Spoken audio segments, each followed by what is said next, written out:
Listen up, get ready, I'm not gonna take no more. There's a revolution, a revelation going on in my soul.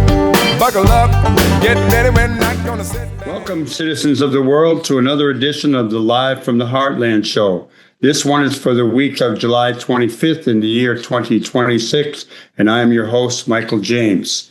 Wherever you're listening or viewing from, we're glad you're here, and we hope you enjoy today's show. We're going to have a little banter at the beginning, and then we're going to have our friend Mike Klonsky, host of Hitting Left, as well as running a blog and being a very active human being. He'll be on, and then we'll be joined by Ed Marszewski, also known as the honorary mayor of Bridgeport here in Chicago. He's a publisher, an artist, and an entrepreneur. Things in the news that you may want to pay a little bit of attention to. Mayor Mandami in New York City said he cannot arrest Netanyahu on a warrant from the International Criminal Court, but says that the federal government could and they should. Down in Memphis, where Trump has employed troops, National Guard troops, a Memphis restaurant owner said he completely stands behind his decision to refuse service to the uniformed members of the Memphis Safe Task Force, which is the National Guard. He's faced a lot of scrutiny in the community after denying services to National Guard members who are part of Trump's task force. And he basically says that the federal task force has made the city harder to live in and less safe. Moving right along, a couple of passings we'd like to share. In New York City, Denise Oliver Velez, who was a member of the Young Lords as well as the Black Panther Party, has passed away. And here in Chicago, Homer Cunningham, who was a member of the Black Panther Party, passed away this week.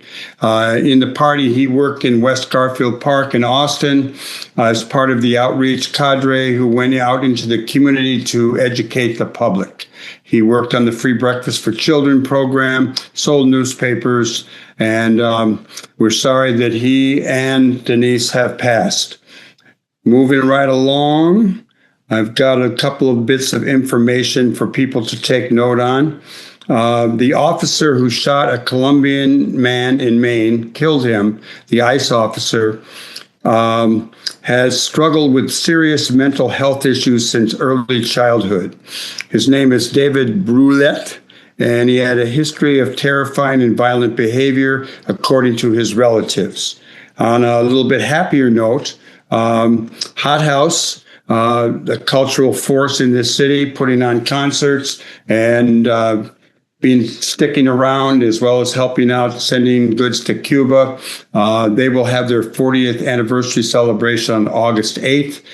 Tickets are scarce, I understand, but you may want to check it out. Go to Hot House. Okay, we're going to take a musical break, and we're going to be back with our first guest. That will be Michael Klonsky, a longtime compadre of mine, and we'll see what he has to say. He's always got some interesting information. Be right back here on the left end of your dial. You can always get Live from the Heartland anytime on youtube.com/Heartland Media, or just the Live from the Heartland show.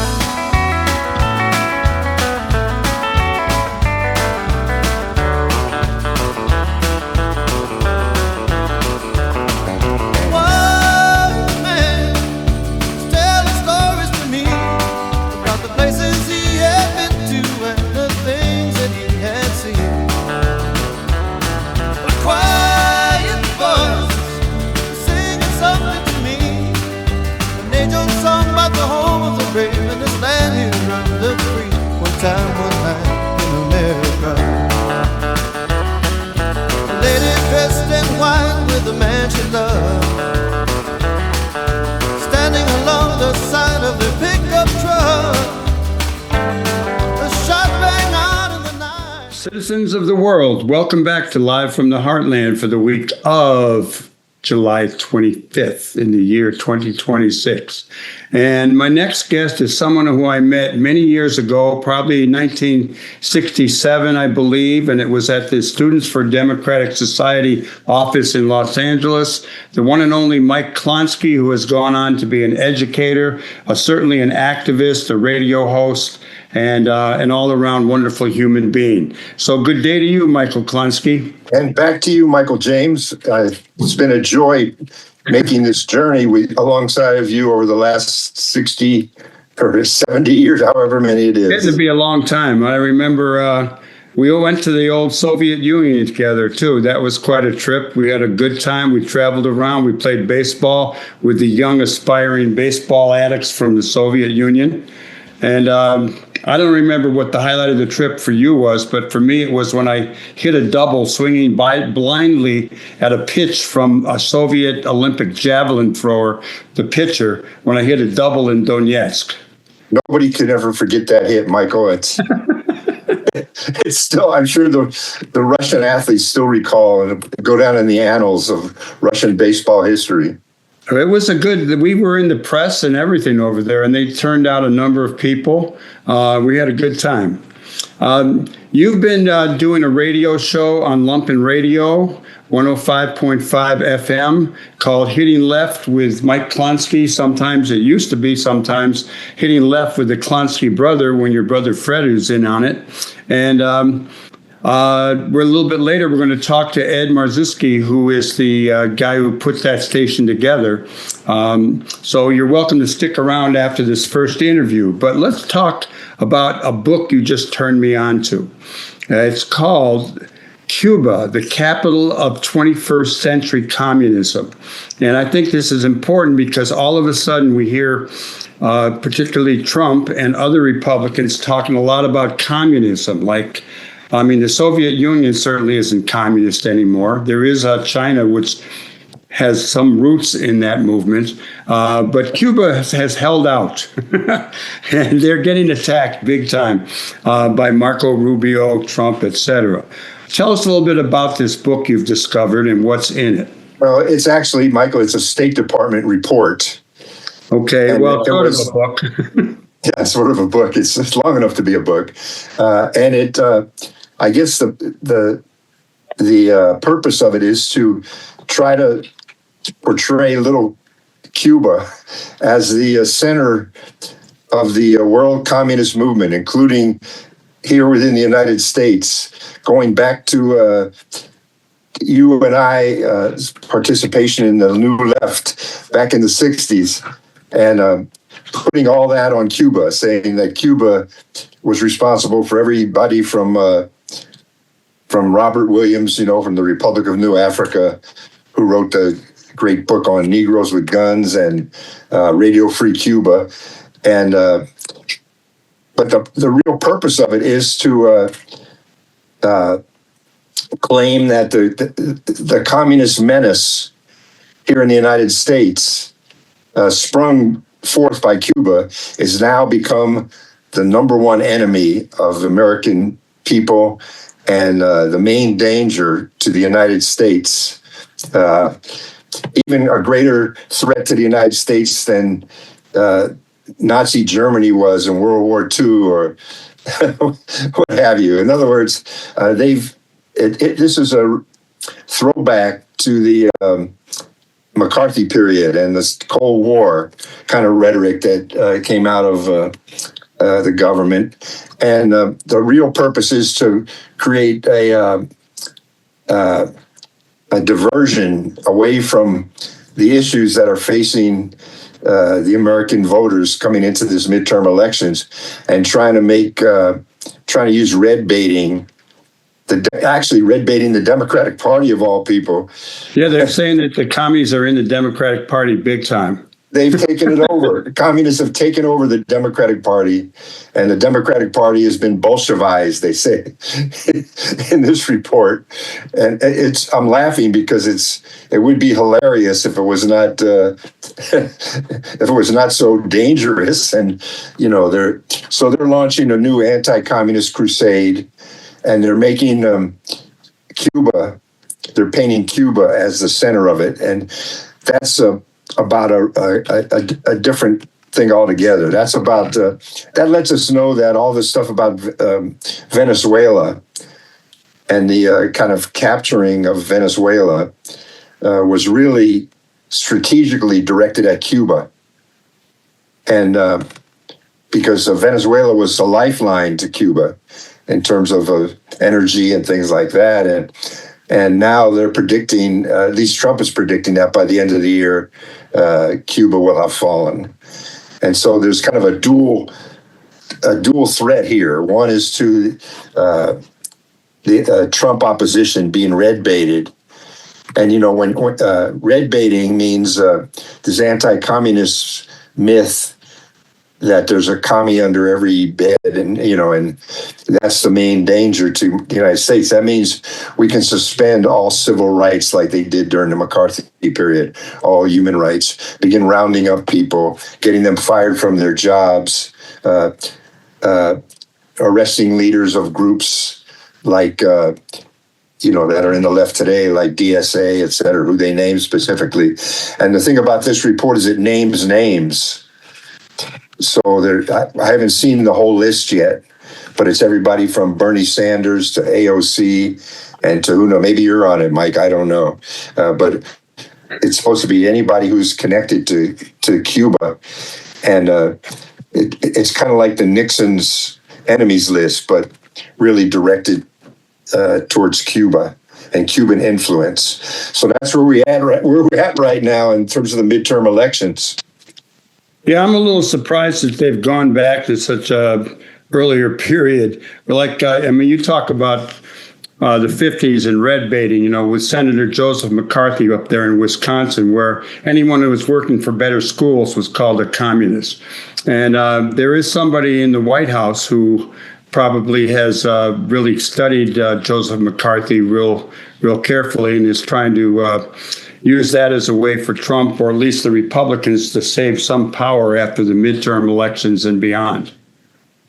Yeah, and there's by the way, there's a big story about this in the New York Times today, a very critical story of Trump and the MAGAs about the new red baiting, Red Scare campaign. So when you get a chance, check out the New York Times story today. I think actually Bill Ayers sent it to me this morning, so I haven't had a chance to read it all the way through. But you know, the Cubans are responsible for creating the Weathermen, DSA, SDS, the Black Panther Party, and probably your group, Rising Up Angry. I'm sure you were getting directives from Cuba every day to tell you it's time to rise up against capitalism. More guidance from Cuba and others, you know. In the report, which you turned me on to, I went through it, and it's long, and there's a lot of detail, and they have a lot of information that is interesting, you know, but their interpretation of it is totally screwed up. But in it, they attack and talk about Pastors for Peace. They talk about the National Lawyers Guild, the Student Nonviolent Coordinating Committee, Code Pink, and Medea Benjamin. And they go after someone who went to high school with your high school in L.A., Karen Bass, who is current mayor and running for mayor in Los Angeles again. And they point out that she went to Cuba, I think, with the Venceremos Brigade, as did Antonio Villagrosa. How do you say that? Villagrosa, who was also mayor of L.A. And I was surprised that they had both gone to Cuba. And then I remembered that Bill de Blasio, who was the mayor of New York, had gone to Nicaragua. So I looked up if he went to Cuba or not.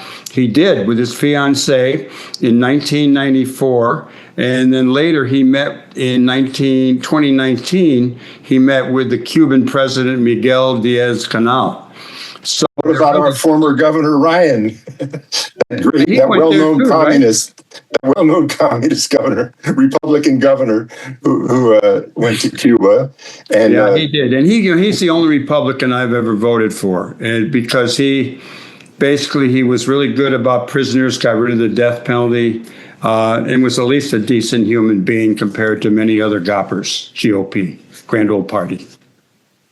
I just want to a quote from the New York Times. The closing sentence in the New York Times is, the president's attempt to drum up a third Red Scare, third meaning going back to the Palmer raids and Sacco and Vanzetti being number one, the Cold War number two, and now the president's attempt to drum up a third Red Scare is certain to fail, says the New York Times. If it matters, if it's interesting, it's only because it gives us a glimpse into the stunned imagination of a man who seems to value only the worst this country has to offer. So the New York Times is predicting that this Red Scare will fail. And I believe it's true. If you look at what they did to how they tried to stop the Mamdani campaign in New York, and all the races recently won by the left candidates around the country, I think this Red Scare and this red baiting attack on the movement is going to fail. It's kind of like the last refuge of a scoundrel. You know that famous quote about patriotism being the last refuge of a scoundrel. That was Samuel Johnson, the great writer from 100 years ago. But I think he meant that the way patriotism was misused by politicians for their own gain. I think you can substitute now anti-communism is the last refuge of the scoundrels, people like Trump, who are now just trying to use communism as a scapegoat for their own failures and for the anger that people have for the MAGAs now coming into the midterm elections. They make connections to democratic socialists, and we know that democratic socialists are not only taking heat from the right wing and the Republicans, but from some Democrats. And oh yes, of course, yeah. And it's I was talking to somebody recently, and they were a little concerned that, which is not unlike probably the Republicans, but that some DSA candidates might win in the primaries, but not be as good candidates in the general election, which is an issue. It's a possibility. What's your take on that? Well, I mean, the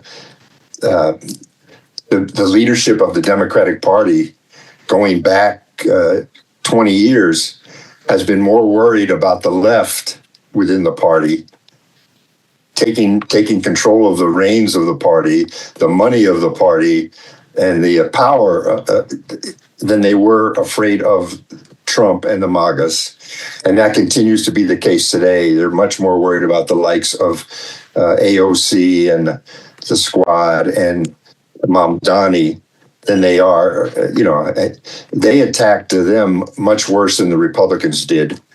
And they're still doing it because it's complicated, all the reasons why. I mean, part of it is policy towards Israel.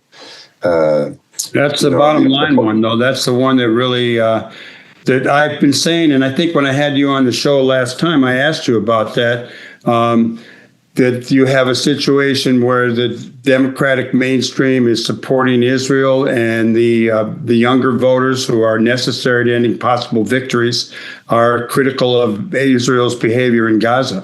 And it's still. I would just correct you there about the Democratic mainstream.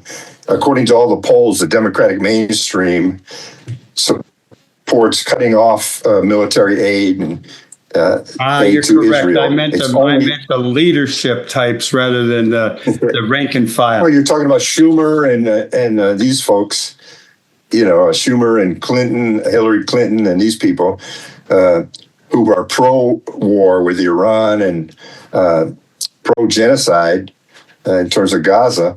And the rank and file in the Democratic Party opposes them, and that's what's so frightening to them. They want to hang on at all costs to their reign on the machinery of the Democratic Party. And so, that for the primaries, that's the big battle. Now, whether who can provide the strongest opponent to Trump and the Trump supported candidates is another story. I don't think the Democratic leadership has much to stand on there, since they lost.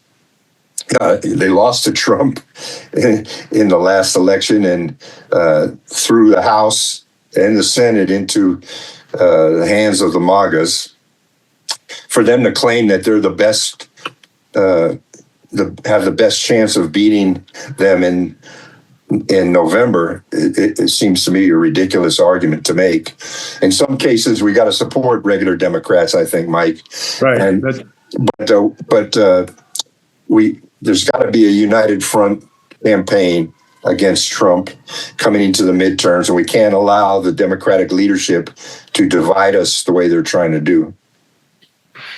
Yeah, well, it's happening. I mean, up in Maine, where it looks like they're going to pick this logger to be the person to take over the run for the Senate, he basically came out and said he would not support Schumer.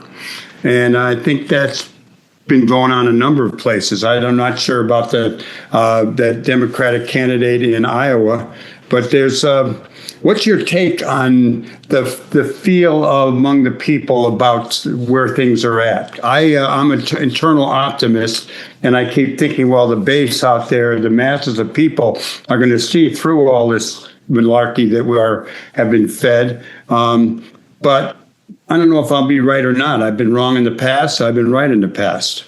Well, there's two things here, Michael. The masses of people, if you want to put them into a big group like that, are mainly interested in the affordability of life, of being able to put food on the table for their families and to provide medical care, and but they're also concerned about war, and Trump has now overtaken the Democrats as the head of the war party, right.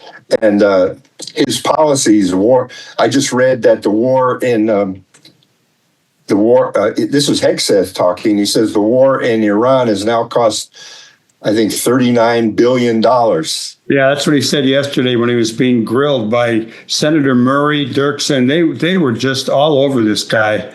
And he got pretty flustered a few times. Now, if you think about $39 billion, did I say million? $39 billion, and it's actually an undercount, because the cost of the war to the American people can't just be measured in the money that the Pentagon is spending. It also has to do with rising prices, with with general affordability, tariffs, things like that. So American people are fed up with this. And if you run as a Trump endorsed candidate, you're going to lose, most likely. And we hope that happens in Arizona, where the Trump guy got the Senate nomination. Yeah. Well, yeah. But I mean, if you're going to lose in the general election, because most of the general elections are going to be decided, I think, by they're going to be Trump versus anti-Trump elections, and that means that in the big cities like Chicago, like New York, Detroit, if you're running as a Democrat endorsed by Schumer, you got the same kind of problem. The Michigan Senate race is like that. That's right.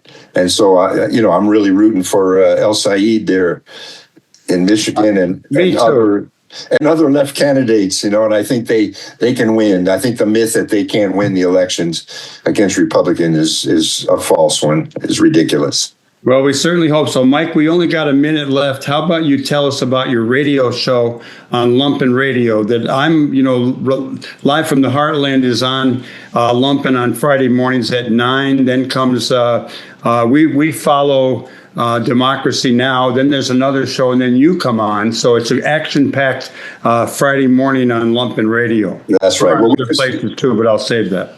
We just celebrated the 10th anniversary of Lumpen Radio.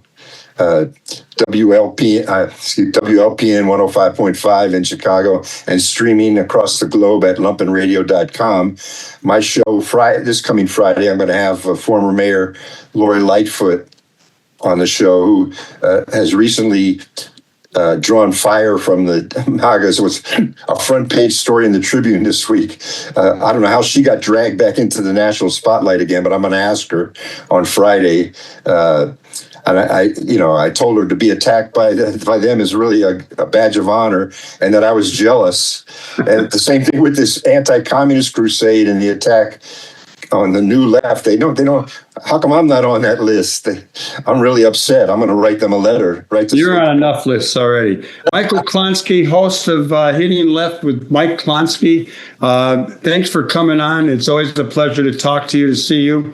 And maybe we ought to go back to the old Soviet Union someday and check out how they're doing.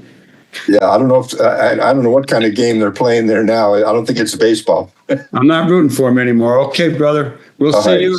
Everybody else, stay tuned here on the left end of your dial, or however you're getting live from the Heartland. We're going to come back with Ed Marszewski. He is the founder of Lumpen Radio, an entrepreneur. He put out Lumpen newspaper. He has some restaurants. He's quite an impressive guy, sometimes referred to as the mayor of Bridgeport. We shall see. Stick around after a tune, a little bit of station IDs. We'll be right back. Don't go anywhere. Stay tuned on the left end of your dial. Now the day is gone, and I sit alone and think of you, girl. What can I do without you in my life?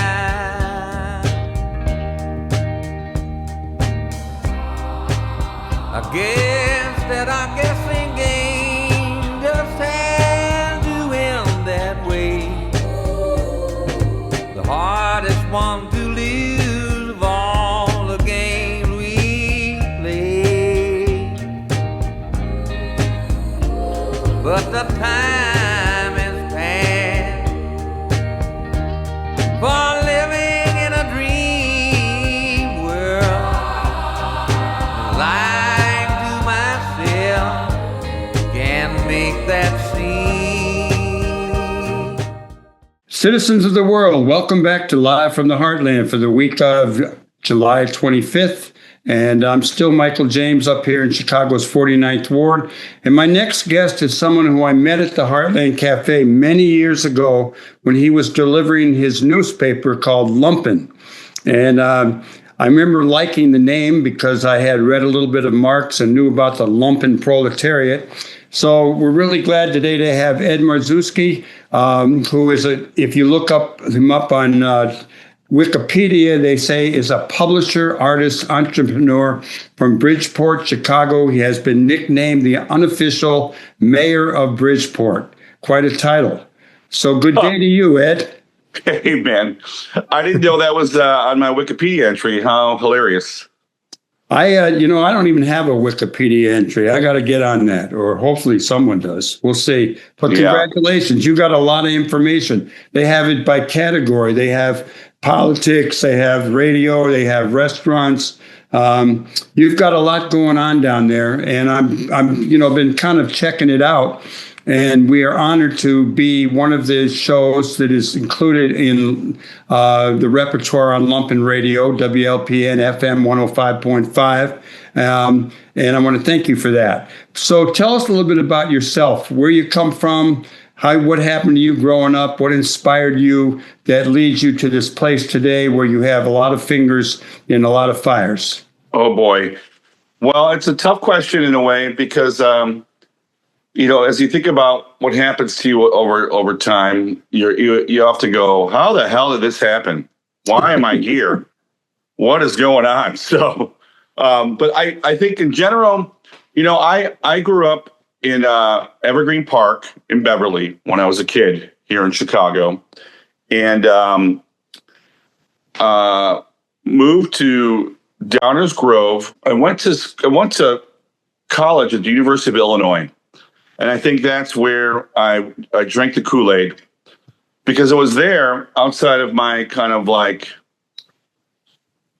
cloistered suburban high school experience that I ran into a bunch of amazing new ideas. I started off in art school. I dropped out of art school and started majoring in political science and history. And through the professors that I met there, I was introduced to a bunch of new ideas about how to view the world. And it was there, I remember going to a bunch of different cafes, student groups organized this seminary co-op over in Urbana, is where I was introduced to the left press. And when I started reading publications like In These Times, Mother Jones, the Utne Reader, The Nation, I realized that what I was studying in school was a kind of like Victor's history of the world, right? And I started delving into alternative views of what was happening in our politics and our history in general. A few of my professors were great. I remember taking a class called The Politics of Mass Death. And it was an incredible experience because it almost seemed to be like a way to test the kids in class to see whether or not they'd be great to work in the civil service or if they should join one of the agencies. And of course, at school, there's a lot of that activity going on. And when the Gulf War hit, my friends and I just got heavily involved in the anti-war activities there. And we started a little zine called the Lumpen Times, because we believe that if people merely had the right information or all the views of a particular subject, that they would make the right decisions on what we should do as a nation, right? We wish. Yeah. So I had that naive belief back then, which completely changed my entire existence because it led me into being in love with alternative journalism and being part of, like this information battle, this information war against the corporations, corporate news, corporate hegemony over our lives.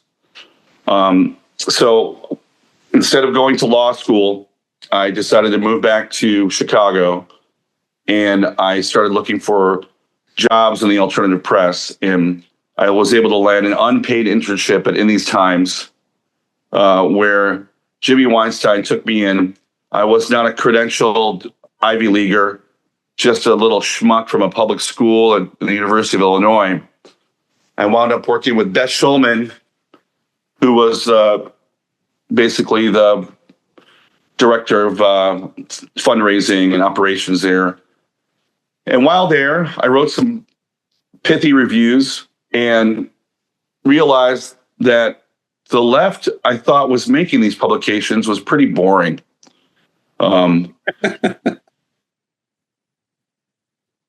Since I had done Lumpen Times in college, I put up flyers all over the Columbia and Art Institute campuses saying, hey, who wants to start an alternative newspaper in Chicago? Meet me at this diner at 8 p.m. on Tuesday, whatever. I rented out an office at the In These Times complex. We had like a little office cube where we started a thing called The Paper. Basically, it was a bunch of people getting together who cared about what was happening on the planet. We started a free circulation paper, walked around the neighborhoods of Wicker Park, Lobos Square, and asked people to advertise in it. Over time, I stopped doing the paper. Some of my friends from Champaign were moving back to Chicago as well.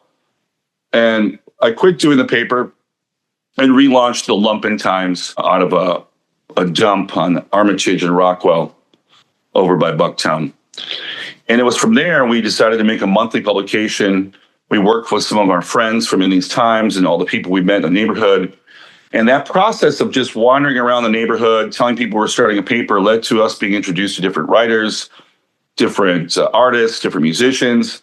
Kind of like, what the Heartland Cafe did was like a third place for people to gather who were interested in art, activism, politics, music, etc. That whole neighborhood of Wicker Park was a beautiful place back then. It was a incredible concentration of artists and progressive-minded people who were concerned about their role in gentrification in the neighborhood, concerned about local politics, upset about the hegemony of the Daley administration back in the time. And then, we would meet at Myopic Books and Earwax Cafe back then. So these third spaces became our kind of unofficial office spaces as well. Quimby's bookstore also started, and it was a place where you would get a massive range of zines and publications from around the world. And it was at that kind of exciting time of people using the printing press and creating zines that we got involved in so many different aspects of Chicago's culture.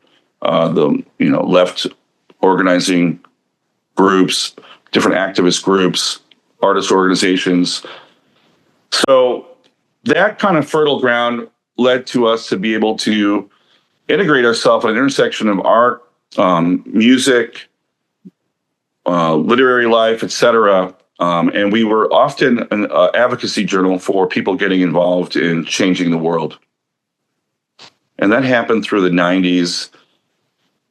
We were able to survive because we were all living in cheap rent places. We didn't have to use all of our time to make money. We used most of our time to make this publication and distribute it.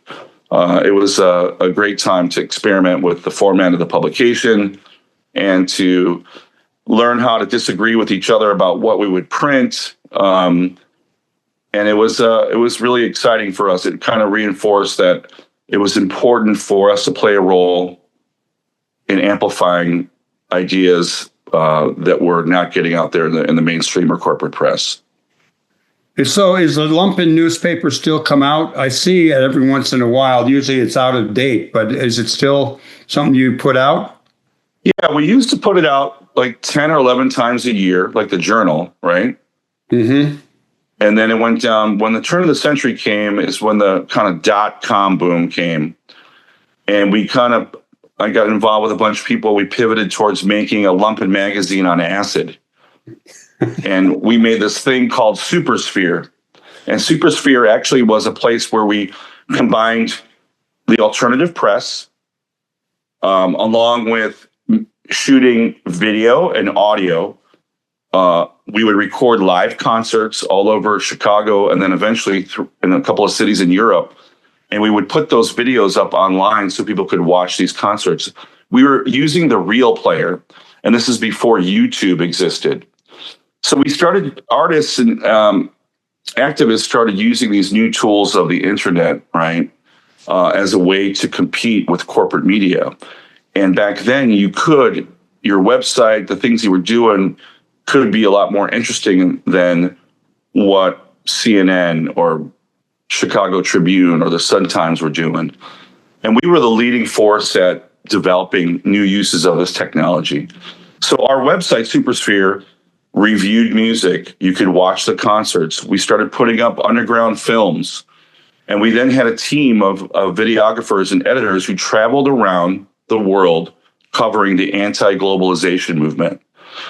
So we would go to different sites of protests, whether it was in Seattle during the World Trade Organization protests or in the various lettered protests throughout the country and throughout Europe. It was exciting to see how we could, as artists, activists, media makers, provide alternative views of what was happening in the world. And then, of course, we also created guides to our different cities. We created the forums for people to talk about what was up. But what was really weird is that this scrappy little group of people were able to get about 1 million people a month to look at our website. Wow. Around in the year 2000. And of course, at that time, we were involved locally with the anti-real world protests. It's kind of charming to think that back then, people could actually understand that the real world and the recording and surveillance of our lives was a bad thing, and actually gathered outside the building in which the TV show was filmed to protest it in a sustained manner for over months, over an entire summer. To think about that is just baffling to me, because it seems like it's so hard to get people to be involved in kind of abstract battles against capitalism or surveillance. But that's the kind of world we lived in. People were very hopeful.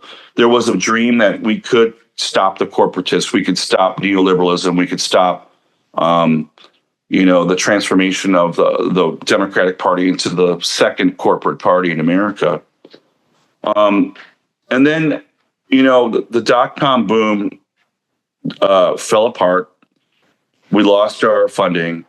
9/11 happened and created a massive disarray with the left in general.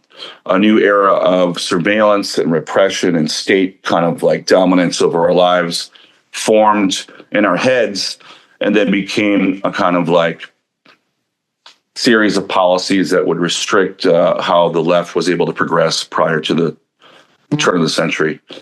So I started doing Lumpen magazine again then, and it was through those adventures with Supersphere. I traveled the world, understood the intersection of art, education, technology, and started these festivals called Version Festival and Select Media Festival.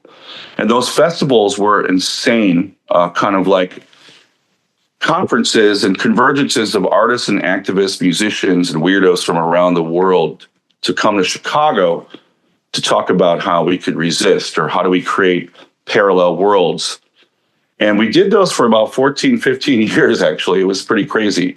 And in one of those Version festivals, we launched it in Chicago in the neighborhood of Wicker Park at a space back then that was called Buddy. It was a loft live workspace. And that live workspace from 2002 to 2005 really changed my life radically. It was this kind of living with others collectively in proximity, having all these creative people in one area in your daily life, coming into contact with people, generated so many ideas, generated so much activity, which included those aforementioned festivals. We started new publications. We started putting out free DVDs and free audio CDs of music of people in town and of the videos being made that were made in like a kind of like underground film circuit. And at that time, that space had about 100 events a year, and it drove our landlord, Mr. Lubinsky, crazy. The building was a complex with Heaven Gallery and a bunch of other weird spaces upstairs. But yeah, that period where the second Gulf War happened was another moment of massive activity. You would see hipsters turn into activists. You see apolitical people going out in the streets. You have a creative culture creating the messaging and going out and doing creative ways of just cultural interference. And it was incredible to see the kind of flourishing of activity. There was a weird gathering called the Transatlantic Business Council, in Chicago. An obscure, weird conference. And it brought out thousands of people in the street. People came out in the street in such numbers. We saw the evolution of kind of like control and repression and surveillance at that time. But it was beautiful to see people come out for these abstract kind of conferences for globalization and capitalism. So it was also a hopeful time just a few years after 9/11. And then we started doing these festivals, and we got kicked out of Wicker Park we helped destroy it, gentrify it. The rents went up. We could have probably stayed somewhere else or did something else, but 3 years of having an event every other day in a shared live workspace led to it being a completely trashed out dump. And it was difficult to keep the place because the landlord basically didn't enjoy the fact that we trashed it. So we started looking for spaces and wound up here in Bridgeport. Now in Bridgeport, my mother owned this little liquor store / bar, a tiny place in the middle of the west side of Bridgeport on Morgan and 31st Street. I was always there to help be, free family labor. Although, just like you pay your son, my mother paid me as well. So Maria's became this kind of like unofficial office for a lot of us. That's where we would hang out when I was working, and we would hatch new plans. The bar became like a really important gathering place for us. And because I was in that bar, I met a guy who wanted to sell me an abandoned building down the block.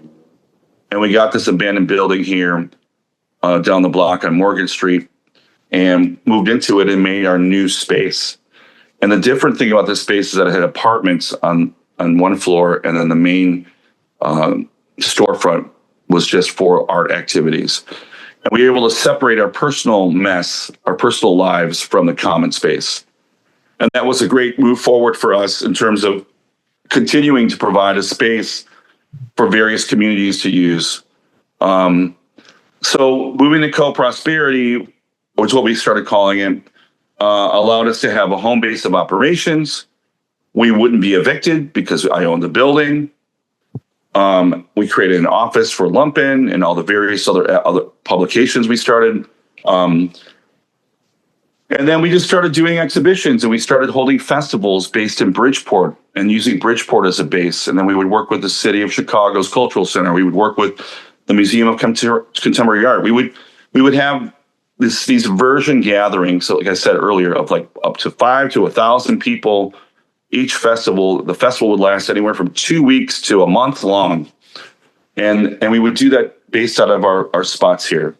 When the financial crisis came, in 2007-8, the housing crisis, it obviously affected everyone again. Affected people like us who were involved in the creative industries. People were losing their homes. So we decided to start another magazine called Proximity Magazine. And it was meant to be an art magazine that would document and amplify what was happening in Chicago and how it connected around the world. The social engagement art practice that was developed in Chicago spread throughout the world, and it was led through some of the contributors and writers describing that activity in our publication, Proximity. And that publication allowed us to kind of talk about how artists can survive in a time of crisis. We lost the New Art Examiner, the only art publication that was coming out of Chicago at the time. So a lot of what we started doing was like, why doesn't the city of Chicago have this? Or, we don't have an awesome art magazine. Maybe we should start one. So through that time over the last decade, like from the mid 90s onward to this period in the early 2000s, a lot of what we were doing is like, how do we build institutions, platforms, et cetera, to support our art ecology here in Chicago? And how does it intersect with activism? How does it intersect with social justice? How does it interact with promoting human rights? And that's essentially the crux of what everything is that we do today. We did those festivals. We started doing more publications. We started doing more events. We started doing more shows. We applied for a license from the FCC. It was the only time the FCC was allowing new licenses to open up on the air. We applied, and then because we were a nonprofit, we were able to apply. We actually were able to get the license, and we were quite surprised. It took a year or two to even know if we could get the spot on the dial. And we weren't prepared at all. We were just like, we'll just apply. Like, you apply for grants all the time. You're never going to get anything. Nothing's going to happen. No one's going to support you, but you apply anyways. And then we were just surprised that we got it. And they asked us, well, do you really want to do a 24-hour radio station? And we said, yes. And then like a month later, they sent us a letter and email saying, okay, you have 105.5 FM. You have 1 year to get this up. And it drove us to figure out how we're going to do that. Through those years of working on the festivals, through all the things that we've been doing, I've met so many amazing people who are awesome producers, go-getters, incredible people who could get anything done. And one of them was Logan Bay. And Logan was living in Thailand at the time. And I begged him to move back to Chicago to help form a Lumpen Radio, which he did. So Logan and I and a few of our staff here started the station. We started recruiting all kinds of people to get on board. We were able to launch a web-based station within 3 or 4 months. We had a massive fundraiser at that time, 2011 or 13 maybe? I don't even know anymore. 2010? Gosh, where are we? 2015. Anyways, I started a brewery. I took over my mother's bar, Maria's, with my brother. We started a Maria's Packaged Goods, a community bar. We expanded the bar to have another audition with a Korean Polish street food place called Kimski. Is that because you're both Korean and Polish? Of course. Well, I wanted to hear about that. We're running out of time, unfortunately. Oh, my God. Okay, great. Well, I'm so sorry. There's too much to say. That's good, but we'll have you back. And I really, I've been on your radio show when I went there with the Klonsky Brothers show. Oh, yeah. And I know that you're at Co-Prosperity. You're taking, I think, applications for exhibits. So you have something going on. Can you do that briefly? Tell us what that is. You know, always, the gallery is always accepting proposals for exhibition. You go to the website. You could go to publicmeetinginstitute.com to look at all the stuff we do. Or you could go to coprosperity.org.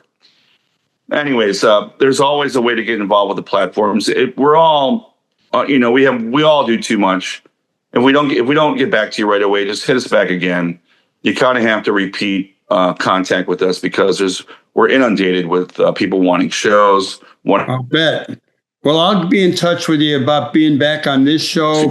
Maybe putting some photos down there. I want to thank you for coming on, Ed. Yeah. Thanks for having me. Sorry, I just kept blabbering. That's okay. People want to know about you, and that's good. I want to let everyone who's listening in right now know that last week we had Ed Mullen on electoral malfeasance. We had the musician Swamp Dog. Next week, we got Peter Schulte and Good News for Humankind. The music today was Los Lobos, One Time, One Night, and Leon Russell, Back to the Island. And you can get a hold of us at livefromtheheartlandshow@gmail.com. And we always welcome contributions to keep the whole show going. Thank you, Ed Marszewski. Thank you, Mike Klonsky. Thank you, our engineer, Hal James. Everyone out there, continue to do good in the world because what you do, what I do, what we do together especially makes a difference. All power to the people. Over and out. You can.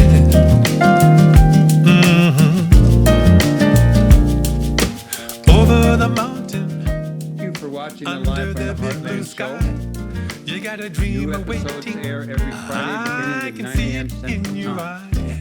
It may Episodes not air come each following Thursday on easy, CAN but TV, you know 9 you've p.m. got a friend. Sweet Home Chicago. I'll be Channel by your 21. side the entire ride. Just let me hear you say amen. Are you doing? Audio episodes go live on WLUW each Saturday at 9 a.m. on the left end of your dial at 88.7 FM or streaming everywhere worldwide at WLUW.org.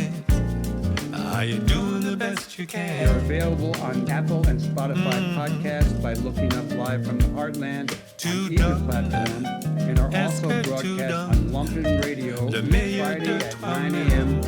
on 105.5 FM and streaming at lumpenradio.com. I'm Michael James and I'm glad to have been your host. Until next time, remember, do good in the world because the world needs all the good that you do, that I do, that we do together. All power to the people. Over and out. Come to limb. Are you doing the best you can? Tell me, are you doing